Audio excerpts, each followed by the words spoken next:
Non finite ना basically एक verb है।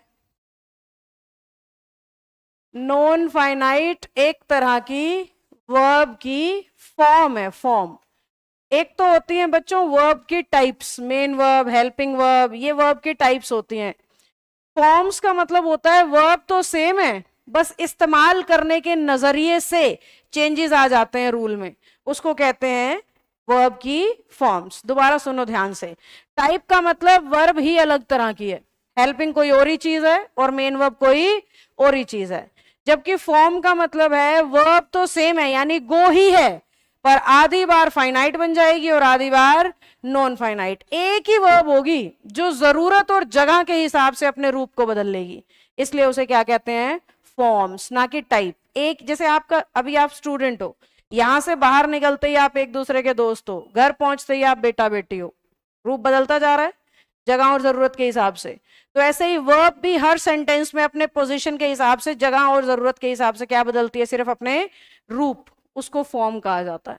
वर्ब सेम है, इंसान सेम है, पर जगह के हिसाब से उसका नाम बदलता जाएगा। तो इस तरीके से वर्ब दो तरीके से बदलती है। एक को हम कहते हैं finite form of the verb और दूसरे को कहते हैं बेटा non finite form of the verb. Finite form का मतलब होता है हर वो वर्ब जो सब्जेक्ट या टेंस बदलने से बदल जाती है, उसे इंग्लिश कहती है फाइनाइट। पर ऐसी वर्ब चाहे सब्जेक्ट बदल लो चाहे टेंस बदल लो, कभी भी चेंज नहीं होगी, सेम टू सेम चलेगी हर सिचुएशन में, उसे कहते हैं नॉन फाइनाइट। नॉन का मतलब यहां पे नहीं होता है और फाइनाइट का मतलब चेंज, इसलिए फाइनाइट वर्ब चेंजेबल हो और नॉन फाइनाइट यानी जो चेंजेबल ना हो। कैसे? सपोज उसने हमें सेंटेंस दिया he wants to go there. दूसरा सेंटेंस हमने बनाया you want to go there. तीसरा सेंटेंस हमने बनाया ही गोज देयर। चौथा सेंटेंस हमने बनाया यू गो देयर। अब बोर्ड पे ध्यान से देखते रहना जो पहली बार नॉन फाइनाइट्स पढ़ रहे हैं। मैंने यहाँ पे ही सब्जेक्ट लिया है और दूसरा यू।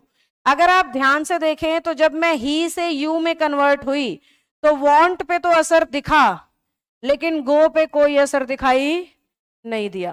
तो ये वर्ब चेंज नहीं हुई सब्जेक्ट बदलने पर भी।